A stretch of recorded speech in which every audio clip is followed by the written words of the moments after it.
ਮੁੱਦਾ US ਵਿੱਚ ਤੁਹਾਡਾ ਫਿਰ ਸਵਾਗਤ ਹੈ। ਇਹਨਾਂ ਦਿਨਾਂ ਦੇ ਵਿੱਚ ਅਸੀਂ ਗੱਲਬਾਤ ਕਰ ਰਹੇ ਹਾਂ ਅਮਰੀਕਾ ਦੀਆਂ ਇਲੈਕਸ਼ਨਸ ਦੀ। ਅੱਜ ਜਿਸ ਮੁੱਦੇ 'ਤੇ ਅਸੀਂ ਗੱਲ ਕਰ ਰਹੇ ਹਾਂ ਉਹ ਮੁੱਦਾ ਵੀ ਭਾਵੇਂ ਇਲੈਕਸ਼ਨਸ ਨਾਲ ਜੁੜਿਆ ਹੋਇਆ ਹੈ, ਪਰ ਉਸ ਮੁੱਦੇ ਦੇ ਬਾਰੇ ਅਸੀਂ ਅਮਰੀਕਾ ਦਾ ਸਿੱਖ ਯੂਥ ਇਸ ਸਾਰੀ ਸਿਆਸਤ ਨੂੰ ਕਿਸ ਤਰ੍ਹਾਂ ਸੋਚਦਾ ਹੈ, ਕਿੱਥੇ ਅਸੀਂ ਪਹੁੰਚੇ ਹਾਂ। ਕਿਉਂਕਿ ਇੱਕ ਗੱਲ ਅਸੀਂ ਸ਼ੁਰੂ ਦੇ ਵਿੱਚ ਹੀ ਆਪਣੇ ਦਰਸ਼ਕਾਂ ਨੂੰ ਦੱਸ ਦਈਏ ਕਿ ਅਮਰੀਕਾ ਦੀ ਸਿਆਸਤ ਜਾਂ ਬਾਹਰ ਆ ਗਏ ਸਿੱਖਾਂ ਦੀ ਸਿਆਸਤ ਯੂਥ ਦੇ ਸਿਰ 'ਤੇ ਹੈ ਅਤੇ ਯੂਥ ਨੇ ਲੰਮਾ ਸਮਾਂ ਇਸ ਨੂੰ ਹੰਡਾਉਣਾ ਹੈ। ਅੱਜ ਦੀ ਇਸ ਸਾਰੀ ਵਿਚਾਰ ਚਰਚਾ ਦੇ ਵਿੱਚ ਸਾਡੇ ਨਾਲ ਨੇ ਮਨਮੀਤ ਸਿੰਘ ਜੀ, ਜਿਹੜੇ ਡੈਮੋਕ੍ਰੈਟਿਕ ਪਰਸਪੈਕਟਿਵ ਤੋਂ ਗੱਲ ਕਰਨਗੇ, ਵਿਚਾਰਧਾਰਾ ਨਾਲ ਜੁੜੇ ਹੋਏ ਨੇ, ਪਰ ਉਹਨਾਂ ਨੂੰ ਮੁੱਖ ਧਰਾਈ ਸਿਆਸਤ ਦੇ ਨਾਲ ਨਾਲ ਪੰਜਾਬ ਦੀ ਅਤੇ ਸਿੱਖ ਸਿਆਸਤ ਦੀ ਪੂਰੀ ਦੁਨੀਆ ਦੇ ਵਿੱਚ ਜਿੱਥੇ ਜਿੱਥੇ ਵੀ ਸਿੱਖ ਪੋਲੀਟਿਕਸ ਚੱਲ ਰਹੀ ਆ ਉਹਨਾਂ ਦੇ ਬਾਰੇ ਕਾਫੀ ਗਹਿਰੀ ਜਾਣਕਾਰੀ ਆ। ਦੂਜੇ ਸਾਡੇ ਪਾਸੇ ਨਾਲ ਨੇ ਪਵਨ ਸਿੰਘ, ਜਿਹੜੇ ਰਿਪਬਲਿਕਨ ਵਿਚਾਰਧਾਰਾ ਨਾਲ ਜੁੜੇ ਹੋਏ ਨੇ ਔਰ ਜਿਨ੍ਹਾਂ ਨੇ ਨਾ ਸਿਰਫ ਸਿੱਖ ਵੈਲਿਊਜ਼ ਨੂੰ ਹੰਡਾਇਆ ਹੈ ਬਲਕਿ ਆਪਣੇ ਨਾਲ ਇਸ ਵੇਲੇ ਕੈਰੀ ਕਰ ਰਹੇ ਨੇ। ਮੁੱਖ ਧਰਾਈ ਸਿਆਸਤ ਦੇ ਨਾਲ ਨਾਲ ਉਹ ਇੱਥੋਂ ਦੀ ਜਿਹੜੀ ਅਮਰੀਕਾ ਦੇ ਸਿੱਖ ਯੂਥ ਦੇ ਵਿੱਚ ਜੋ ਸਰਗਰਮੀਆਂ ਨੇ ਉਹਦੇ ਨਾਲ ਵੀ ਜੁੜੇ ਹੋਏ ਨੇ। ਤੁਹਾਡਾ ਦੋਵਾਂ ਦਾ ਬਹੁਤ ਬਹੁਤ ਸਵਾਗਤ ਹੈ ਜੀ। ਧੰਨਵਾਦ। ਜੇ ਆਪਾਂ ਗੱਲ ਕਰੀਏ ਸ਼ੁਰੂ ਦੇ ਵਿੱਚ ਹੀ, ਬਜਾਏ ਕਿ ਇਸ ਵੇਲੇ ਇਲੈਕਸ਼ਨ ਜਿਹੜੀ ਅਮਰੀਕਾ ਦੀ ਕਿੱਧਰ ਨੂੰ ਜਾ ਰਹੀ ਆ, ਕਿਸ ਤਰ੍ਹਾਂ ਦਾ ਹੋ ਰਿਹਾ ਹੈ, ਮੇਰੇ ਦਿਮਾਗ 'ਚ ਇਹ ਗੱਲ ਆ ਰਹੀ ਸੀਗੀ ਕਿ ਜ਼ਿਆਦਾਤਰ ਅਸੀਂ ਇਹ ਦੇਖਦੇ ਹਾਂ ਕਿ ਸਿੱਖ ਭਾਵੇਂ ਵੱਖਰੀਆਂ ਵੱਖਰੀਆਂ ਥਾਵਾਂ 'ਤੇ ਐਕਟਿਵ ਨੇ, ਫੰਡ ਰੇਜ਼ ਬਹੁਤ ਕਰਦੇ ਨੇ, ਕਈ ਚੀਜ਼ਾਂ ਚੱਲ ਰਹੀਆਂ ਨੇ, ਪਰ ਮੈਨੂੰ ਇਹ ਲੱਗਦਾ ਵੀ ਅਜੇ ਵੀ ਅਸੀਂ ਉਸ ਮੁਕਾਮ 'ਤੇ ਨਹੀਂ ਪਹੁੰਚੇ ਜਿਸ ਮੁਕਾਮ 'ਤੇ ਦਲੀਪ ਸਿੰਘ ਸੌਂਧਰਾ ਨੇ ਸਾਨੂੰ 55-56 ਦੇ ਵਿੱਚ ਪਹੁੰਚਾਇਆ ਸੀ। ਪਹਿਲਾਂ ਮੇਰਾ ਤੁਹਾਡੇ ਨਾਲ ਮੈਂ ਚਾਹਾਂਗਾ ਮਨਮੀਤ ਜੀ, ਤੁਸੀਂ ਇਹਦੇ ਬਾਰੇ ਦੱਸੋ, why we are so behind in mainstream politics. In fact ਮੈਂ ਹੁਣ ਦੇਖੋ, ਅੱਜ ਅਸੀਂ ਅਮਰੀਕਾ ਦੇ ਵਿੱਚ ਡਿਸਕ੍ਰਿਮੀਨੇਸ਼ਨ ਦੇ ਅਗੇਂਸਟ ਵੈਰ ਵਿਤਕਰੇ ਜਿਹੜੇ ਹੈਗੇ ਕੈਸਟ ਦੇ ਉੱਤੇ ਜਾਂ ਰਿਲੀਜਨ ਦੇ ਉੱਤੇ ਜਾਂ ਰੇਸ ਦੇ ਉੱਤੇ, ਸੋ ਉਹ ਚੱਲਦੇ ਨੇ। ਅਤੇ ਤੁਸੀਂ ਸੋਚੋ ਕਿ 55 ਦੇ ਵਿੱਚ ਜਦੋਂ ਦਲੀਪ ਸਿੰਘ ਸੌਂਡ ਆਇਆ, not only was he a brown man, he was the first Asian and first non-Christian, non-Jewish to ever be elected to the Congress। ਧਾਰਮਿਕ ਪੱਖ ਤੋਂ, ਸਕਿਨ ਦੇ ਕਲਰ ਦੇ ਪੱਖ ਤੋਂ ਅਤੇ ਜਿਓਗ੍ਰਾਫੀ ਤੋਂ ਗਰਾਊਂਡ ਬ੍ਰੇਕਿੰਗ। ਐਂਡ ਇਹ ਨਹੀਂ ਕਿ ਵੀ ਉਹ ਤੁੱਕੇ ਨਾਲ ਆ ਗਏ, he got 2 more times elected as a congressman, and the rules and regulations and the developments and the things, I mean ਅਸੀਂ ਅੱਜ ਹੁਣ ਸਿਟੀਜ਼ਨਸ ਇੱਥੇ ਉਹਨਾਂ ਕਰਕੇ ਉਹਨਾਂ ਦੀ ਬਦੌਲਤ ਬੈਠੇ ਹਾਂ। ਜਿਹੜਾ ਵੀ ਕੋਈ ਏਸ਼ੀਅਨ ਹੈ ਜਿਹੜਾ ਉਹਨਾਂ ਨੇ ਗਰਾਊਂਡ ਬ੍ਰੇਕਿੰਗ ਮੂਵਮੈਂਟ ਕੀਤੀ, and he was a Democrat। So that is not a statement that that we should take lightly, and ਤੁਹਾਡੀ ਗੱਲ ਬਿਲਕੁਲ ਸਹੀ ਹੈ। ਉਹ ਐਗਜ਼ਾਮਪਲ ਦੁਨੀਆ ਦੇ ਵਿੱਚ, ਭਾਵੇਂ ਅਗਰ ਤੁਸੀਂ ਕੈਨੇਡਾ ਦੇ ਵਿੱਚ ਹੈਗੇ ਅਤੇ ਤੁਸੀਂ ਥਾਂ ਥਾਂ 'ਤੇ ਦੇਖੋ, ਜਗਮੀਤ ਐਟ ਅ ਟਾਈਮ ਮੇਰੇ ਕੋਲੋਂ ਕੀਰਤਨ ਸਿੱਖਦਾ ਸੀਗਾ ਜਦੋਂ ਅਸੀਂ ਇੱਥੇ ਕੈਂਪ ਕਰਦੇ ਸੀਗੇ। ਸੋ ਉਹ ਨਾਲ ਬੈਠ, ਉਹਨੂੰ ਸ਼ੌਕ ਸੀਗਾ ਕਿ ਠੀਕ ਹੈ ਭਾਜੀ ਥੋੜ੍ਹਾ ਕਲਾਸੀਕਲ ਕਰਦੇ ਨੇ, ਉਹਦੇ ਨਾਲ ਬੈਠ ਕੇ ਉਹਨੂੰ ਸ਼ੌਕ ਸੀਗਾ। And so he still respects me in that way, but I tell him it is phenomenal ਕਿ ਵੀ ਕੈਨੇਡੀਅਨਸ ਨੇ ਜੋ ਫਤਿਹ ਪਾਈ ਹੈ ਕਿ ਵੀ 84 ਦੇ ਬਾਅਦ ਕਿਮ ਬੋਲਨ ਉੱਥੇ ਦੀ ਇੱਕ ਪੱਤਰਕਾਰ ਹੁੰਦੀ ਸੀਗੀ ਜਿਹਦਾ ਮਿਸ਼ਨ ਸੀਗਾ, ਅਤੇ 2-3 ਉੱਥੇ ਦੇ ਜਿਹੜੇ MP ਸੀਗੇ, ਉਹਨਾਂ ਦਾ ਇਹੀ ਮਿਸ਼ਨ ਸੀਗਾ ਕਿ ਸਿੱਖਾਂ ਦੀ ਕਿਵੇਂ ਬੇਇੱਜ਼ਤੀ ਕਰਨੀ ਹੈਗੀ, ਸਿੱਖਾਂ ਨੂੰ ਕਿਵੇਂ ਰਿਜੈਕਟ ਕਰਨਾ ਹੈ, ਇਮੇਜ ਨੂੰ ਡੈਮੇਜ ਕਰਨਾ ਇਨ ਓਪਨ ਸੋਸਾਇਟੀ। ਐਂਡ ਅੱਜ ਅਸੀਂ ਉੱਥੇ ਇਹੋ ਜਿਹੇ ਸਟਰਾਈਡਸ ਪਾਏ ਨੇ in terms of accomplishments. It is not because we are just politically involved, society ਦੇ ਵਿੱਚ ਇਨਵੋਲਵਮੈਂਟ, ਦ ਮਨੀ, ਭਾਵੇਂ ਅਗਰ ਤੁਸੀਂ ਵੈਨਕੂਵਰ ਦੇ ਵਿੱਚ ਦੇਖੋ, ਗੁਰਦੁਆਰਿਆਂ ਦੇ ਵਿੱਚ the fund raising happens to for the betterment of the community, ਭਾਵੇਂ ਹਸਪਤਾਲ ਬਣੇ ਨੇ, ਜੋ ਵੀ ਬਣਾ ਰਹੇ। You see in London the same thing, the progressiveness, when you see an MP talking about Sikh rights and ਠੋਕ ਕੇ ਜਿਸ ਤਰੀਕੇ ਨਾਲ ਉਹਨੇ ਪਾਰਲੀਮੈਂਟ ਦੇ ਵਿੱਚ ਗੱਲ ਕੀਤੀ ਹੈ against Boris. You've got New Zealand, ਮਤਲਬ throughout the world Sikhs are doing phenomenal. They're not doing phenomenal in India and they're not doing phenomenal in US। ਹੁਣ ਇੰਡੀਆ ਦੀ ਗੱਲ, ਇਟਸ ਅ ਡਿਫਰੈਂਟ ਟੋਪਿਕ। ਅੱਜ ਦੇ topic ਹੈਗਾ America ਦੇ ਵਿੱਚ। that is where we have the most influence as citizens over here। ਸੋ ਉੱਥੇ ਸਾਨੂੰ ਇਹ ਅਸੈਸ ਕਰਨਾ ਪੈਣਾ ਹੈ ਕਿ ਅਸੀਂ ਜਦੋਂ ਵੀ ਦਾਨ ਪੁੰਨ ਕਰਦੇ ਹਾਂ ਜਾਂ ਲੰਗਰ ਦਿੰਦੇ ਹਾਂ ਜਾਂ ਕਮਿਊਨਿਟੀ ਦੇ ਵਿੱਚ ਐਜ਼ ਸਿਟੀਜ਼ਨਸ ਵਿਚਰਦੇ ਹਾਂ, ਉੱਥੇ ਅਸੀਂ ਇਸ ਚੀਜ਼ ਦੇ ਉੱਤੇ ਗੌਰ ਨਹੀਂ ਦਿੰਦੇ ਕਿ ਐਸ ਸਿੱਖ ਸਾਡੇ ਮੁੱਦੇ ਕੀ ਨੇ ਤੇ ਐਸ ਸਿੱਖ ਅਸੀਂ ਚਾਹੁੰਦੇ ਕੀ ਹਾਂ। ਉਹ ਬੀੜਾ ਅਸੀਂ ਆਪਣੇ ਉੱਤੇ ਪਾਉਂਦੇ ਨੇ, ਅਸੀਂ ਦਿੰਦੇ ਵੀ ਹਾਂ ਤੇ ਇਨ ਰਿਟਰਨ ਵੀ ਸਾਡੀਆਂ ਇਸ਼ੂਜ਼ ਪ੍ਰੋਬਲਮਸ ਭਾਵੇਂ ਬੱਚਿਆਂ ਦੀ ਬੁਲਿੰਗ ਦੀ ਹੈ, ਵਰਕ ਪਲੇਸ ਡਿਸਕ੍ਰਿਮੀਨੇਸ਼ਨ ਦੀ ਹੈ, ਜਾਂ ਓਵਰਆਲ ਸਿੱਖ ਜਗਤ ਦੇ ਵਿੱਚ political issues. For example Afghanistan the issue ਲੈ ਲਓ, ਜਦੋਂ ਇਹ ਮਾਰਚ 25 ਨੂੰ ਸਿੱਖਾਂ ਦਾ ਉੱਥੇ ਕਤਲੇਆਮ ਹੋਇਆ ਗੁਰਦੁਆਰੇ ਦੇ ਵਿੱਚ, ਉਸ ਚੀਜ਼ ਨੂੰ ਲੈ ਕੇ ਅਸੀਂ ਸੋਚਿਆ ਕਿ ਬਈ we have a Sikh caucus, but it was very difficult for us to get all the resolutions। Pawan ਨੂੰ ਚੰਗੀ ਤਰ੍ਹਾਂ ਪਤਾ ਹੈ ਜਿਸ ਤਰੀਕੇ ਨਾਲ ਅਗਰ ਤੁਸੀਂ ਵੈਬਸਾਈਟ ਹੈਗੀ saveafghan6.com saveafghan6andhindus.com, and ਉੱਥੇ ਜਿਹੜਾ ਕੰਮ ਅਸੀਂ ਕੀਤਾ was ground breaking because ਅਸੀਂ ਕਿਹਾ ਦੇਖੋ Afghanistan word that tag is a hot topic and Sikhs ਦੇ ਮੁੱਦੇ ਜਿਹੜੇ ਹੈਗੇ this is a great way to break ground with new congressmen and new senators, and jinne signatures jinna zor asi us vele laya, it became a phenomenal way of making a network of new politicians who can help with our needs and advocacy. The mahal de vich was fantastic accomplishment. So Bob, and it was bipartisan. Manmeet ਜੀ, ਮੈਂ sorry to interrupt you, but ਮੈਂ ਇਹ ਬਹੁਤ ਸਾਰੇ platforms ਤੋਂ ਇਹ ਮੁੱਦੇ ਉਠਾਏ ਗਏ ਨੇ। Yep. ਔਰ ਬਹੁਤ ਜਗ੍ਹਾ ਦੇ ਉੱਤੇ ਇਹ ਗੱਲਾਂ ਹੋਈਆਂ ਨੇ ਡਿਫਰੈਂਟ ਆਰਗੇਨਾਈਜੇਸ਼ਨਸ ਤੋਂ, ਜਿਵੇਂ ਤੁਸੀਂ ਸੌਲਡਫ ਦੀ ਗੱਲ ਕੀਤੀ ਹੈ ਜਾਂ ਸਿੱਖ ਕੋਲੀਸ਼ਨ ਹੈ ਜਾਂ ਬਾਕੀ ਆਰਗੇਨਾਈਜੇਸ਼ਨਸ ਨੇ। ਤੁਸੀਂ ਇੰਡੀਵਿਜੂਅਲ ਤੌਰ 'ਤੇ ਆਪਣੀ ਵੀ ਗੱਲ ਹੋਈ ਸੀਗੀ, ਤੁਸੀਂ ਇਹਨਾਂ ਇਸ਼ੂਜ਼ ਨੂੰ ਬਹੁਤ ਉਭਾਰਿਆ। ਮੈਂ ਫਿਰ ਤੁਹਾਡੇ ਵੱਲ ਆਉਣਾ ਵਾਪਸ ਇਸੇ ਸਵਾਲ ਨੂੰ ਲੈ ਕੇ ਹੀ। ਤੁਸੀਂ ਪਵਨ ਕਿਸ ਤਰ੍ਹਾਂ ਨਾਲ ਦੇਖਦੇ ਹੋ ਜਿਹੜੀ ਗੱਲ ਇਹ ਕਹਿ ਰਹੇ ਨੇ, ਕਿਉਂਕਿ ਇਸ਼ੂ ਤਾਂ ਬਹੁਤ ਸਾਰੇ ਹੈਗੇ ਨੇ ਜੀ, ਪਰ ਕਿਉਂ ਨਹੀਂ ਅਸੀਂ ਇੰਨੇ ਐਕਟਿਵ ਹੋ ਸਕੇ? ਬਹੁਤ ਸਾਰੇ ਮੁੱਦੇ ਅਸੀਂ ਕੈਪੀਟਲ 'ਤੇ ਲੈ ਕੇ ਗਏ, ਜਿਵੇਂ ਇਹਨਾਂ ਨੇ ਕਿਹਾ ਕਿ ਸਿੱਖ ਕਾਕਸ ਦਾ ਹੈਗਾ ਸੀਗਾ, ਫਿਰ ਵੀ ਸਾਨੂੰ ਲੱਗਾ ਕਿ ਅਸੀਂ we are still very behind, ਕਿ ਸਾਰੀਆਂ ਚੀਜ਼ਾਂ ਸਾਨੂੰ ਲੱਗਦਾ ਪਿਆ ਕਿ ਉਹ ਚੀਜ਼ਾਂ ਸਾਡੀ ਉਸ ਤਰ੍ਹਾਂ ਨਾਲ ਕੈਪੀਟਲ 'ਤੇ ਸੁਣਵਾਈ ਨਹੀਂ ਗਈ। ਹੁਣ ਤੁਸੀਂ ਐਕਟਿਵ ਹੋਏ ਹੋ ਰਿਪਬਲਿਕਨ ਪਾਰਟੀ ਦੇ ਵਿੱਚ, ਤੁਸੀਂ ਜਾਂਦੇ ਹੋ, ਪੱਗ ਬੰਨੀ ਆ, ਦੁਮਾਲਾ ਸਜਾਇਆ ਹੈ, ਉਹਨਾਂ ਨੂੰ ਪਹਿਚਾਣ ਆ ਗਈ, ਪਰ ਮੈਨੂੰ ਲੱਗਦਾ ਕਿ ਅਜੇ ਵੀ ਤੁਹਾਡੇ ਵਰਗੇ ਨੌਜਵਾਨ ਜਿਹੜੇ ਨੇ ਖੁੱਲ੍ਹ ਕੇ ਆਉਣ ਨੂੰ ਤਿਆਰ ਨਹੀਂ ਗੇ। ਕੀ ਰਿਪਬਲਿਕਨ ਪਾਰਟੀ ਆਪਣੀ ਵਿਚਾਰਧਾਰਾ ਨਹੀਂ ਦੱਸ ਪਾ ਰਹੀ? ਤੁਹਾਡੇ ਨਾਲ ਲੋਕ ਸਹਿਮਤ ਨਹੀਂ ਗੇ ਕਿ ਨਹੀਂ ਇਹ ਰਿਪਬਲਿਕਨ ਪਾਰਟੀ ਦੀ ਵਿਚਾਰਧਾਰਾ ਉਸ ਤਰ੍ਹਾਂ ਨਹੀਂ ਹੈਗੀ? ਕਿਉਂਕਿ ਬਹੁਤ ਸਾਰੀ ਅਸੀਂ ਜ਼ਿਆਦਾਤਰ ਗੱਲ ਕਰਦੇ ਹਾਂ ਕਿ ਡੈਮੋਕ੍ਰੈਟਿਕ ਵਿਚਾਰਧਾਰਾ ਨਾਲ ਜੁੜੇ ਹੋਏ ਸਾਡੇ ਲੋਕ। ਹਾਂਜੀ, ਤੁਸੀਂ ਕਿਵੇਂ ਦੇਖਦੇ ਹੋ? ਦੇਖੋ, ਪ੍ਰੋਬਲਮ ਜਿਹੜੀ ਹੈ ਡੈਮੋਕ੍ਰੈਟ ਰਿਪਬਲਿਕਨ ਦੀ ਨਹੀਂ ਹੈਗੀ, ਪ੍ਰੋਬਲਮ ਇੱਕ ਅਮਰੀਕਨ ਸਿੱਖਾਂ ਦੇ ਭਾਈਚਾਰੇ ਦੀ ਹੈ। ਕਿਉਂਕਿ ਜੇ ਅਸੀਂ ਡੈਮੋਕ੍ਰੈਟਿਕ ਪਾਰਟੀ ਵੱਲ ਦੇਖੀਏ ਚਾਹੇ ਰਿਪਬਲਿਕਨ ਪਾਰਟੀ ਵੱਲ ਦੇਖੀਏ, ਸਾਡੇ ਕੋਲ 2-4 ਫਿੰਗਰ ਟਿਪਸ 'ਤੇ ਜਿਹੜੇ ਪ੍ਰੋਮੀਨੈਂਟ ਨਾਮ ਅਸੀਂ ਲੈ ਸਕਦੇ ਹਾਂ। ਰਿਪਬਲਿਕਨਸ ਦੇ ਵਿੱਚੋਂ ਅਸੀਂ ਹਰਮੀਤ ਢਿੱਲੋਂ ਹੋਣਾ ਦਾ ਨਾਂ ਲੈ ਲੈਂਦੇ ਹਾਂ, ਡੈਮੋਕ੍ਰੈਟਸ ਵੱਲੋਂ ਪ੍ਰੋਗਰੈਸਿਵਸ ਵੱਲੋਂ ਅਸੀਂ ਅਮਰਸ਼ੇਰ ਗਿੱਲ ਹੋਣਾ ਦਾ ਨਾਂ ਲੈ ਸਕਦੇ ਹਾਂ। ਬਟ ਬਿਯੋਂਡ ਦੈਟ ਸਾਡੇ ਕੋਲ ਕੋਈ ਵਾਈਡਰ ਸਪੈਕਟਰਮ 'ਤੇ ਮਤਲਬ ਬੰਦੇ ਨਹੀਂ ਬੈਠੇ ਹੋਏ ਜਿੱਥੇ ਹਰ ਜਗ੍ਹਾ 'ਤੇ ਸਾਡੇ ਬੰਦੇ ਜਾਂਦੇ ਹੋਣ। ਔਰ ਮੇਰੇ ਖਿਆਲ ਨਾਲ ਉਹਦਾ ਸਭ ਤੋਂ ਵੱਡਾ ਕਾਰਨ ਇਹ ਹੈ ਕਿ ਜਨਰੇਸ਼ਨਲ ਗੈਪ ਹੈ, ਕਿਉਂਕਿ ਅਸੀਂ ਇਸ ਚੀਜ਼ ਨੂੰ ਸਮਝ ਨਹੀਂ ਪਾਏ ਕਿ ਅਸੀਂ ਤਰੱਕੀ ਕਰਨੀ ਕਿਵੇਂ ਹੈ। ਔਰ ਇਹਦੇ ਵਿੱਚ ਮੈਂ ਇਹੀ ਕਹਿ ਸਕਾਂਗਾ ਕਿ ਜਿੱਦਾਂ ਅਸੀਂ ਪਿਛੋਕੜ ਸਮਾਂ ਜੇ ਆਪਣਾ ਦੇਖੀਏ, ਜਿਹੜੀ 18ਵੀਂ ਸਦੀ ਸੀਗੀ, ਉਦੋਂ ਇੱਕ ਬੁੱਢਾ ਦਲ ਤੇ ਇੱਕ ਤਰਨਾ ਦਲ ਸੀਗਾ, ਠੀਕ ਹੈ, ਜਿੱਥੇ ਮਤਲਬ ਉਹ ਰਲ ਕੇ ਕਰਦੇ ਸੀਗੇ, ਭਾਵੇਂ ਕਿ ਡਿਫਰੈਂਟ ਸੀਗੇ, ਗਰੁੱਪ ਤੁਹਾਡੇ ਡਿਫਰੈਂਟ ਹੋ ਸਕਦੇ ਆ, ਪੋਲੀਟੀਕਲ ਅਫੀਲੀਏਸ਼ਨਸ ਤੁਹਾਡੀਆਂ ਵੱਖਰੀਆਂ ਹੋ ਸਕਦੀਆਂ, but at the end of the day ਕਿਉਂਕਿ ਅਸੀਂ ਸੇਮ ਵਿਚਾਰਧਾਰਾ, ਸਾਡਾ ਮੇਨ ਗੱਲ ਇਹ ਆ ਕਿ ਅਸੀਂ ਬੀਇੰਗ ਅ ਸਿੱਖ, ਕਿਉਂਕਿ ਸੈਪਟੰਬਰ 11 ਤੋਂ ਬਾਅਦ ਸਾਨੂੰ ਇਹ ਪਤਾ ਲੱਗਿਆ ਕਿ ਅਸੀਂ ਆਪਣੀ ਆਇਡੈਂਟੀਟੀ ਕਿਵੇਂ ਦੱਸਣੀ, ਅਸੀਂ ਜਿਹੜੀ ਆਪਣੀ ਹੈਗੀ ਆ ਮਿਸਟੇਕਨ ਆਇਡੈਂਟੀਟੀ, ਉਹਦਾ ਹੱਲ ਕਿਵੇਂ ਲੱਭਣਾ।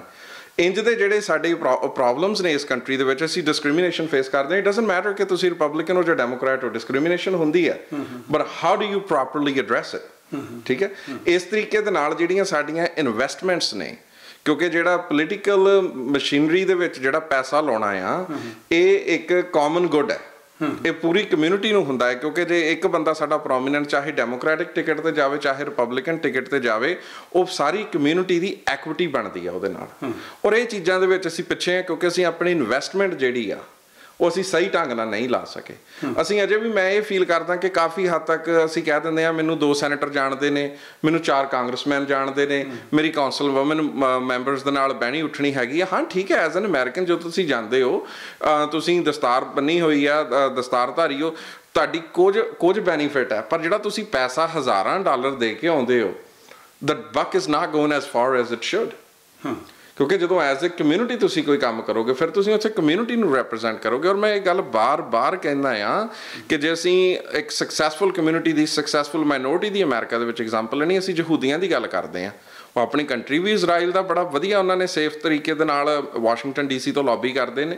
ਪਾਰਟੀ ਜਿਹੜੀ ਮਰਜ਼ੀ ਆਵੇ, ਉਹਨਾਂ ਨੂੰ ਪਤਾ ਹੈ ਕਿ ਉਹਨਾਂ ਦੀ ਕੰਟਰੀ ਦੀ ਜਿਹੜੀ ਸਿਕਿਉਰਿਟੀ ਆ, ਔਰ ਉਹ ਖੁਦ ਵੀ ਅਮਰੀਕਾ ਰਹਿੰਦੇ ਹੋਏ ਬੀਇੰਗ ਅਮਰੀਕਨ ਸਿਟੀਜ਼ਨਸ, ਉਹਨਾਂ ਦੇ ਰਾਈਟਸ ਜਿਹੜੇ ਨੇ ਉਹ ਵਾਇਓਲੇਟ ਨਹੀਂ ਹੁੰਦੇ, ਕਿਉਂਕਿ ਉਹਨਾਂ ਨੇ ਆਪਣੇ ਜੋ ਯੂਥ ਸੀਗਾ ਉਹਨਾਂ ਨੂੰ ਉਹਨਾਂ 'ਤੇ ਇਨਵੈਸਟਮੈਂਟ ਕਰਕੇ, ਕਿਉਂਕਿ ਜਦੋਂ ਉਹਨਾਂ ਦੀਆਂ ਕੈਂਪੇਨਸ ਹੁੰਦੀਆਂ ਨੇ ਉੱਥੇ ਵੀ ਫੰਡ ਰੇਜ਼ਰ ਕਰਦੇ ਨੇ, ਆਪਣੇ ਕੈਂਡੀਡੇਟ ਖੜੇ ਕਰਦੇ ਨੇ। ਹੁਣ ਜਿਵੇਂ ਕਿ ਮੈਂ ਕੁਝ ਕੁ ਹਾਰਟ ਏਰੀਏ 'ਚ ਆਪਾਂ ਗੱਲ ਕਰਦੇ ਹਾਂ, ਅਤੇ ਕੈਲੀਫੋਰਨੀਆ ਦੇ ਫਰੈਜ਼ਨੋ ਵੈਲੀ ਜਿਹੜੀ ਜਿਹੜੀ ਹੈਗੀ ਆ ਵੈਲੀ, ਉੱਥੋਂ ਸਾਡੇ ਸਿੱਖ ਨੁਮਾਇੰਦੇ ਕਾਂਗਰਸਮੈਨ ਘੱਟੋ ਘੱਟ 2 ਤੋਂ 3 ਜਿਹੜੇ ਨੇ ਉਹ ਵਾਸ਼ਿੰਗਟਨ DC ਦੇ ਵਿੱਚ ਆਉਣੇ ਚਾਹੀਦੇ। ਯੂਬਾ ਸਿਟੀ ਦੇ ਜਿੰਨੇ ਵੀ ਲੋਕਲ ਲੈਵਲ ਦੇ ਦਫ਼ਤਰ ਨੇ ਉੱਥੇ ਸਿੱਖ ਹੋਣੇ ਚਾਹੀਦੇ ਆ, ਕਿਉਂਕਿ ਅਸੀਂ ਇੰਨਾ ਪੈਸਾ ਲਾਉਂਦੇ ਆ। ਜਦੋਂ ਯੂਬਾ ਸਿਟੀ ਦਾ ਇਕੱਠ ਹੁੰਦਾ ਹੈ ਤਾਂ ਉਹ ਮਤਲਬ ਕਿ ਮਿਲੀਅਨਸ ਡਾਲਰ ਦੇ ਵਿੱਚ ਚਲਾ ਜਾਂਦਾ। ਜਦੋਂ ਅਸੀਂ ਸਾਰੇ ਖਰਚਿਆਂ ਦੀ ਗੱਲ ਕਰਦੇ ਹਾਂ, ਅਸੀਂ ਇੰਨਾ ਕੁਝ ਅਮਰੀਕਨ ਇਕੋਨਮੀ ਦੇ ਵਿੱਚ ਪੁੱਟ ਕਰ ਰਹੇ ਹਾਂ, ਪਰ ਅਸੀਂ ਵਾਪਸ ਕੀ ਲੈ ਰਹੇ ਹਾਂ? ਅਸੀਂ ਐਕਸਪੈਕਟ ਕੀ ਕਰ ਰਹੇ ਹਾਂ? ਇਹ ਕੁਐਸਚਨ ਤਾਂ ਸਾਨੂੰ ਖੁਦ ਨੂੰ ਆਨਸਰ ਕਰਨੇ ਪੈਣਗੇ। ਮੈਂ ਤੁਹਾਡੀ ਗੱਲ ਨਾਲ ਕਾਫੀ ਹੱਦ ਤੱਕ ਸਹਿਮਤ ਹਾਂ।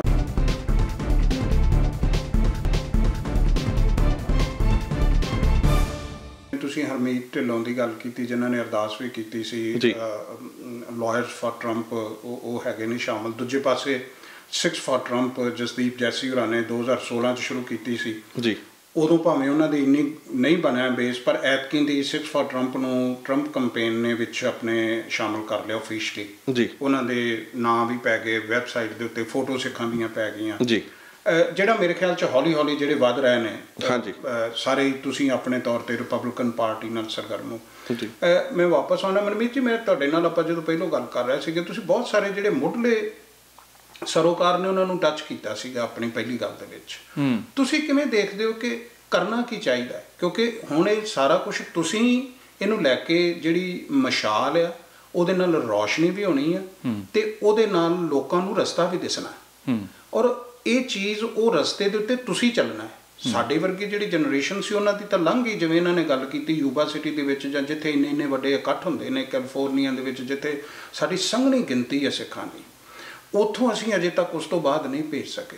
ਸੋ ਤੁਸੀਂ ਕਿਵੇਂ ਸਮਝਦੇ ਹੋ ਵੀ ਕਿਹੜੀ ਚੀਜ਼ ਹੈਗੀ ਆ ਜਿਹਦੇ ਨਾਲ ਆਪਾਂ ਸਾਰਿਆਂ ਨੂੰ ਵਿਚਾਰਧਾਰਾ, ਭਾਵੇਂ ਡੈਮੋਕ੍ਰੈਟ ਹੋਵੇ ਚਾਹੇ ਰਿਪਬਲਿਕਨ ਹੋਵੇ, ਪਰ ਜਿੱਥੇ ਸਿੱਖ ਕੈਂਡੀਡੇਟ ਕੋਈ ਖਲੋ ਗਿਆ ਆ ਉਹਨੂੰ ਸਪੋਰਟ ਕਿਸ ਤਰ੍ਹਾਂ ਨਾਲ ਕਰਨੀ ਆ, ਉਸ ਚੀਜ਼ ਦੇ ਬਾਰੇ ਤੁਸੀਂ ਇਹਨੂੰ ਕਿਵੇਂ ਲੈਂਦੇ ਹੋ? ਕੀ ਇਹ ਮੇਰੀ ਗੱਲ ਜ਼ਿਆਦਾ ਆਈਡੀਅਲਿਸਟਿਕ ਲੱਗਦੀ ਆ ਕਿ ਤੁਸੀਂ ਸੋਚ ਰਿਪਬਲਿਕਨ ਰੱਖਦੇ ਹੋ, ਮਦਦ ਡੈਮੋਕ੍ਰੈਟ ਦੀ ਕਰੋ? ਸੋ ਤੁਸੀਂ ਕਿਵੇਂ ਦੇਖਦੇ ਹੋ? ਇਟ ਇਜ਼ ਵਿਦਿਨ ਰੀਚ ਜੀ। ਆਮ ਤੌਰ ਅਸੀਂ ਕਹਿ ਸਕਦੇ ਹਾਂ ਕਿ ਵੀ ਸਿੱਖਾਂ ਦੀ ਵਿਚਾਰਧਾਰਾ ਸ਼ਾਇਦ ਡੈਮੋਕ੍ਰੈਟਸ ਨਾਲ ਜ਼ਿਆਦਾ ਮਿਲਦੀ ਹੈ, South Asians and as a diverse, as a minority community. ਦੂਜੇ ਪੱਖ 'ਤੇ ਅਸੀਂ ਇਹ ਵੀ ਕਹਿ ਸਕਦੇ ਹਾਂ ਕਿ ਰਿਪਬਲਿਕਨਸ ਨਾਲ ਟ੍ਰੈਡੀਸ਼ਨਲੀ ਉਹਨਾਂ ਨੇ ਸਾਡੇ ਸਿੱਖ ਮੁੱਦਿਆਂ ਦੇ ਉੱਤੇ 84 ਦੇ ਬਾਅਦ ਕਾਫੀ ਸਪੋਰਟ ਕੀਤੀ ਹੈ, ਅਤੇ ਸਾਡੀ ਵਿਚਾਰਧਾਰਾ ਅਤੇ ਫਾਈਨੈਂਸ਼ੀਅਲ ਪਰਸਪੈਕਟਿਵ ਤੋਂ, ਇਕੋਨਮੀ ਦੇ ਪਰਸਪੈਕਟਿਵ ਤੋਂ ਉਹ ਵੀ ਸਾਡੇ ਨਾਲ ਹੈਗੇ। ਬਟ ਜਿਹੜੀ ਤੁਸੀਂ ਗੱਲ ਕਹੀ ਹੈ, ਅਗਰ ਇੱਕ ਸਿੱਖ ਸੋਚਦਾ ਹੈ ਕਿ ਵੀ ਸ਼ੁੱਡ ਰਨ, ਸਭ ਤੋਂ ਪਹਿਲਾਂ ਇਹ ਸਾਈਕੋਲੋਜੀਕਲ ਦੇ ਵਿੱਚ ਕਿ ਨਹੀਂ, ਸਿੱਖ ਦਾ ਰਨ ਕਰਨਾ ਔਖਾ ਹੋਏਗਾ, ਖਾਸ ਕਰਕੇ ਦਸਤਾਰ ਨਾਲ ਜਾਂ ਇਹੋ ਜਿਹੇ ਚਿੰਨ੍ਹ ਨਾਲ ਜਿਹੜੇ ਸਾਡੇ ਧਾਰਮਿਕ ਚਿੰਨ੍ਹ ਨੇ।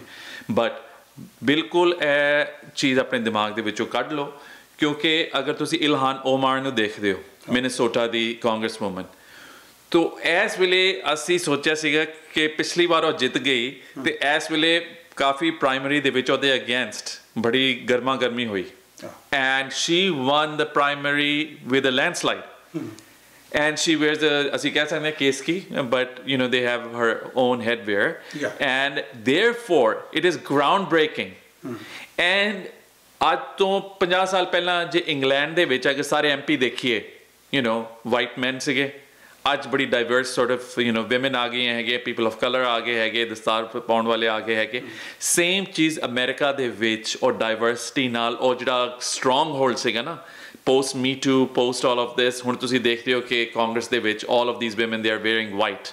It was Nancy Pelosi's gesture ਕਿ it doesn't matter ਜੇ ਤੁਸੀਂ ਰਿਪਬਲਿਕਨ ਹੈਗੇ ਜਾਂ ਤੁਸੀਂ ਡੈਮੋਕ੍ਰੈਟ ਹੈਗੇ, ਅਸੀਂ ਸਾਰੀ women ਇੱਥੇ congressman, this is something to be celebrated. So ਸਭ ਤੋਂ ਪਹਿਲਾਂ ਆਪਣੇ ਜ਼ਿਹਨ 'ਚੋਂ ਕੱਢ ਦਿਓ ਕਿ as Sikhs ਅਸੀਂ successful ਨਹੀਂ ਹੋਵਾਂਗੇ. Start with state politics. Okay, ਇੱਥੇ ਜਦੋਂ Ben Jealous ਸੀਗਾ, I was helping him with his campaign in Maryland, trying to get him over there. and also keep definitely national politics in mind. ਸਾਡਾ problem ਹੈ ਕਿ ਵੀ ਅਸੀਂ ਹਮੇਸ਼ਾ national politics ਵੱਲ ਦੌੜਦੇ ਹਾਂ, ਸਾਡਾ ਇੱਥੇ ਬੇਸ ਤੇ ਐਸਟੈਬਲਿਸ਼ ਨਹੀਂ ਹੈਗੇ। ਚਰਨਜੀਵ ਕਥੂਰੀਆ ਜਦੋਂ as a Sikh Obama the seat ਨੂੰ ਕੈਪਚਰ ਕਰਨ ਲਈ ਗਿਆ ਸੀਗਾ, ਇਟ ਵਾਜ਼ ਗ੍ਰੇਟ। ਐਟਲੀਸਟ ਉਹਦਾ ਜਿਹੜਾ ਸਾਨੂੰ ਕਹਿ ਸਕਦੇ ਹਾਂ image nu boost hoya, that was great, phenomenal. He didn't even go for a congressman, he went right for the Senate seat. Yeah. Right. Fantastic. So as Sikhs, be prepared, you can run. Second, as a community, ਤੁਸੀਂ ਦੇਖੋ ਕਈ ਦੇਸ਼ ਨੇ ਜਿੱਥੇ ਲਾਗੂ ਹੁੰਦਾ ਕਿ ਬਈ ਅਗਰ ਤੁਸੀਂ ਸਕੂਲ ਤੋਂ ਨਿਕਲਦੇ ਹੋ 2 ਸਾਲ ਤੁਹਾਨੂੰ ਫੌਜ ਦੇ ਵਿੱਚ ਲਾਣੇ ਹੀ ਲਾਣੇ ਆ, ਰਾਈਟ। ਮੋਰਮਨਸ ਦੇ ਵਿੱਚ ਅਗਰ ਤੁਸੀਂ ਕਾਲਜ ਗ੍ਰੈਜੂਏਟ ਹੋ ਜਾਂਦੇ ਹੋ ਤੁਹਾਨੂੰ 2 ਸਾਲ ਧਰਮ ਲਈ ਕੰਮ ਕਰਨਾ ਹੀ ਕਰਨਾ ਹੈ। ਆਉਣ ਵਾਲੇ 20-25 ਸਾਲਾਂ ਲਈ ਸਿੱਖਾਂ ਦੇ ਘਰਾਂ ਦੇ ਵਿੱਚ ਐਵੇਂ ਹੋਣਾ ਚਾਹੀਦਾ ਕਿ ਵੀ ਜੇ ਅਸੀਂ ਆਪਣੇ ਬੱਚੇ ਮੈਡੀਕਲ ਫੀਲਡ ਦੇ ਵਿੱਚ ਜਾਂ ਵਕੀਲ ਕਰਨੇ, ਬਿਜ਼ਨਸ ਕਰੋ, ਬਟ ਡੈਫੀਨਿਟਲੀ ਕੈਪੀਟਲ ਹਿੱਲ ਦੇ ਉੱਤੇ ਤੁਸੀਂ 1-2 ਸਾਲ ਲਾਓ। ਹਰ ਸਿੱਖ ਘਰ ਦੇ ਵਿੱਚ ਇਸ ਵੇਲੇ ਅਗਰ ਇਹ ਸੋਚ ਆ ਜਾਵੇ ਤੇ ਮੈਂ ਸ਼ਾਬਾਸ਼ੀ ਦਿੰਦਾ ਹੈ। ਸੈਲਡੈਫ ਆਪਣੀ ਸੰਸਥਾ ਹੈ, ਆਪਣੇ ਭਰਾ ਨੇ ਸਾਰੇ ਜਿਹੜੇ ਇਸ ਚੀਜ਼ ਨੂੰ ਕਰਦੇ ਨੇ ਕਿ ਵੀ ਕੈਪੀਟਲ ਹਿੱਲ ਤੇ ਓਪਰਚੁਨਿਟੀ ਉਹਨਾਂ ਨੇ ਇੱਕ ਪੈਥਵੇ ਕ੍ਰੀਏਟ ਕੀਤਾ ਹੈ ਜਿੱਥੇ ਕੰਮ ਕਰਨ ਵਾਲਾ ਹੈ ਕਿ ਵੀ ਉਹਨਾਂ ਦੀ ਇੰਟੀਗ੍ਰੇਸ਼ਨ ਗੁਰਦੁਆਰਿਆਂ ਵੱਲ ਤੇ ਕਮਿਊਨਿਟੀ ਵੱਲ ਉਸ ਲੈਵਲ ਤੇ ਹੈ ਨਹੀਂ ਜਿਸ ਦੇ ਵਿੱਚ ਉਹ ਇਸ ਚੀਜ਼ ਨੂੰ ਇਹਦੀ ਇੰਪੋਰਟੈਂਸ ਨੂੰ ਕਨਵੇ ਕਰ ਸਕਦੇ। So therefore that linkage is missing. I think ਹੁਣ ਮੈਂ ਜਿਹੜੀ ਤੀਜੀ ਤੁਹਾਡੀ ਗੱਲ ਹੈ ਪੋਲੀਟਿਕਸ ਦੇ ਵਿੱਚ ਕਿਉਂ ਆਉਣਾ ਚਾਹੀਦਾ ਅੱਜ ਅਫਗਾਨੀ ਸਿੱਖ ਦੇ ਉੱਤੇ, ਕਿਉਂਕਿ ਮੈਂ ਉੱਤੇ ਇੰਨਾ ਕੰਮ ਕੀਤਾ ਹੈ। So there is a pathway for them to come to America or Canada। ਉਹਦੀ ਸਪਾਂਸਰਸ਼ਿਪ ਤਕਰੀਬਨ ਅਸੀਂ ਕਹਿ ਸਕਦੇ 5-10 ਹਜ਼ਾਰ ਜੋ ਵੀ ਪਰ ਪਰਸਨ ਹੈ। ਬਟ ਬਾਈਡਨ ਨੇ ਕਿਹਾ ਹੈ ਕਿ ਅਗਰ ਮੈਂ ਜਿੱਤ ਜਾਂਦਾ ਹੈ, ਮੇ ਦੇ ਵਿੱਚ ਉਹਦੀ ਇੱਕ ਲੈਟਰ ਆਈ ਸੀ ਬਹੁਤ ਅ ਗ੍ਰੇਟ ਡੈਕਲੇਰੇਸ਼ਨ ਕਿ ਬਈ ਟਰੰਪ ਨੇ ਜਿਹੜਾ ਰੈਫਿਊਜੀ ਪ੍ਰੋਗਰਾਮ ਆ ਇਟ ਯੂਜ਼ ਟੂ ਬੀ 1,30,000 ਉਹਦਾ ਹੁਣ 13,000 ਤੇ ਆ ਗਿਆ, ਸੋ 1/10 ਕਰਤਾ ਉਹਦਾ। ਤੇ right now he just miss the deadline. I think right now it's almost nominal. But Biden ਨੇ ਚਿੱਠੀ ਲਿਖੀ ਕਿ ਮੈਂ ਰੈਫਿਊਜੀ ਸਟੇਟਸ ਨੂੰ ਦੇ ਉੱਤੇ ਫੋਕਸ ਕਰਾਂਗਾ end of all the refugees in the world he used the Sikh in Afghanistan as an example of it. So the message that we got is if Biden wins, 700 Sikh and Hindu Afghanistan, Kabul, Ghazni, Jalalabad ਜਿਹੜੇ ਰਹਿ ਰਹੇ ਨੇ, there's a pathway for them to come to America. So if we work on the campaign, we can get our issues through. Before ਮੈਂ break ਤੇ ਜਾਵਾਂ ਮੈਂ ਤੁਹਾਨੂੰ ਥੋੜੇ ਸ਼ਬਦਾਂ 'ਚ ਪੁੱਛਣਾ ਚਾਹੂੰਗਾ ਕਿ ਤੁਸੀਂ ਜਿਸ ਤਰ੍ਹਾਂ ਨਾਲ ਇਹਨਾਂ ਨੇ ਗੱਲ ਕੀਤੀ ਹੈ ਕਿ ਉਹ ਸਿੱਖਾਂ ਨੂੰ ਜਿਵੇਂ ਕੈਪੀਟਲ ਹਿੱਲ ਤੇ 1-2 ਸਾਲ ਲਗਾਏ ਜਾਣ ਜੀ, ਪਰ ਉਸ ਤੋਂ ਪਹਿਲਾਂ ਆਪਾਂ ਜਦੋਂ ਹੁਣ ਜੇ ਨਹੀਂ ਲਾਉਂਦੇ ਜਿਹੜੀਆਂ ਹੁਣ ਇਲੈਕਸ਼ਨ ਚੱਲ ਰਹੀਆਂ ਨੇ ਇਹਨਾਂ ਦੇ ਵਿੱਚ ਸਾਡੀ ਸਰਗਰਮੀ ਜਿਹੜੇ ਬਾਕੀ ਦਿਨ ਰਹਿ ਗਏ ਨੇ ਤੁਸੀਂ ਕਿਵੇਂ ਦੇਖਦੇ ਹੋ ਇਹਨਾਂ ਦੇ ਵਿੱਚ ਸਾਡੀ ਸਰਗਰਮੀ ਹੋਰ ਕਿਵੇਂ ਵਧਣੀ ਚਾਹੀਦੀ ਹੈ? ਮੈਂ ਚਾਹਾਂਗਾ ਕਿ ਸਿੱਖ ਕਮਿਊਨਿਟੀ ਦੇ ਲਈ ਇੱਕ ਬੜਾ ਸੁਨਹਿਰੀ ਮੌਕਾ ਹੈ ਕਿਉਂਕਿ ਇਲੈਕਸ਼ਨ ਜਿਵੇਂ ਨੱਕੋ ਨੱਕ ਚੱਲ ਰਹੀ ਆ, ਕੰਪੀਟੀਸ਼ਨ ਜ਼ੋਰਾਂ ਤੇ ਆ, ਦੋਵੇਂ ਪਾਸੇ ਇਹ ਗੱਲ ਦੌੜ ਲੱਗੀ ਹੋਈ ਆ ਵੀ ਜਿਹੜੀ ਸਾਊਥ ਏਸ਼ੀਅਨ ਵੋਟਾਂ ਨੂੰ ਕੈਪਚਰ ਕਰੀਏ ਜੀ। ਔਰ ਸਿੱਖ ਜਦੋਂ ਸਾਊਥ ਏਸ਼ੀਅਨ ਵੋਟ ਦੀ ਗੱਲ ਆਉਂਦੀ ਹੈ ਸਿੱਖ ਹਮੇਸ਼ਾ ਹੀ ਉਹ ਜਿਹੜੇ ਮਤਲਬ ਕਹਿ ਲਓ ਕਿ ਸਭ ਤੋਂ ਮੋਹਰਲੀ ਕਤਾਰ ਦੇ ਵਿੱਚ ਖੜੇ ਹੁੰਦੇ ਨੇ, ਉਹ ਚਾਹੇ ਵਰਲਡ ਵਾਰ 2 ਤੋਂ ਲੈ ਲਓ, ਚਾਹੇ ਉਸ ਤੋਂ ਪਹਿਲਾਂ ਦਾ ਸਮਾਂ ਲੈ ਲਓ, ਚਾਹੇ ਬਾਅਦ ਦਾ ਲੈ ਲਓ। ਸਿੱਖਾਂ ਦੇ ਜਿਹੜੀ ਆਪਣੀ ਪੋਲੀਟੀਕਲ ਪਾਰਟਿਸਿਪੇਸ਼ਨ ਆ ਉਹਦੇ ਵਿੱਚ ਹਮੇਸ਼ਾ ਹੀ ਵੱਧ ਚੜ੍ਹ ਕੇ ਹਿੱਸਾ ਲਿਆ ਹੈ। ਔਰ ਅਮਰੀਕਾ ਦੇ ਸਿੱਖਾਂ ਨੂੰ ਵੀ ਅੱਜ ਇਹ ਗੱਲ ਮੰਨ ਲੈਣੀ ਚਾਹੀਦੀ ਆ ਕਿ ਭਾਵੇਂ ਕਿ ਤੁਹਾਨੂੰ ਅੰਗਰੇਜ਼ੀ ਪੂਰੀ ਆਉਂਦੀ ਹੈ ਜਾਂ ਨਹੀਂ ਆਉਂਦੀ, ਤੁਸੀਂ ਆਪਣੇ ਪੰਜਾਬੀ ਦੇ ਸਕਿੱਲਸ ਵੀ ਜਾ ਕੇ ਕੈਂਪੇਨ ਦਫ਼ਤਰਾਂ ਦੇ ਵਿੱਚ ਆਫਰ ਕਰੋਗੇ ਤਾਂ ਤੁਹਾਨੂੰ ਲੈਣ ਲਈ ਤਿਆਰ ਨੇ। ਸਿਰਫ ਤੇ ਸਿਰਫ ਸਾਨੂੰ ਅੱਜ ਵਿਲ ਪਾਵਰ ਚਾਹੀਦੀ ਆ, ਸੈਲਫ ਕੌਨਫੀਡੈਂਸ ਚਾਹੀਦਾ, ਔਰ ਸਾਨੂੰ ਇਹ ਲੈਣਾ ਚਾਹੀਦਾ ਕਿ ਜੇ ਅਸੀਂ ਕੋਈ ਆਪਣਾ ਵੈਲਿਊ ਸਿਸਟਮ ਲੈ ਕੇ ਆਏ ਹਾਂ ਤਾਂ ਅਸੀਂ ਅਮਰੀਕਾ ਦੇ ਵੈਲਿਊ ਸਿਸਟਮ ਦੇ ਵਿੱਚ ਉਹਨੂੰ ਐਡ ਕਰਕੇ ਮੇਨ ਧਾਰਾ ਜਿਹੜੀ ਪ੍ਰਮੁੱਖ ਧਾਰਾ ਹੈ ਉਹਦੇ ਨਾਲ ਇੱਕ ਉਸ ਫੈਬਰਿਕ ਦਾ ਅਸੀਂ ਤੰਦ ਬਣ ਸਕਦੇ ਹਾਂ। ਗੱਲਬਾਤ ਸਾਡੀ ਜਾਰੀ ਰਹੇਗੀ। ਜਿਹੜੇ ਇਸ ਵੇਲੇ ਇਹਨਾਂ ਇਲੈਕਸ਼ਨਾਂ ਦੇ ਵਿੱਚ ਮੁੱਦੇ ਨੇ ਉਹਨਾਂ ਦੇ ਵਿੱਚ ਸਾਡੀ ਪਾਰਟਿਸਿਪੇਸ਼ਨ ਕਿਵੇਂ ਹੋਰ ਬਣਨੀ ਚਾਹੀਦੀ ਹੈ ਔਰ ਉਹ ਕਿਹੜੇ ਮੁੱਦੇ ਨੇ, ਇਹਨਾਂ ਦੋਵਾਂ ਹੀ ਸਾਡੇ ਜਿਹੜੇ ਇਸ ਵੇਲੇ ਗੱਲਬਾਤ ਦੇ ਵਿੱਚ ਮਹਿਮਾਨ ਸ਼ਾਮਲ ਨੇ ਉਹਨਾਂ ਦੇ ਨਾਲ ਅਸੀਂ ਕਰਾਂਗੇ।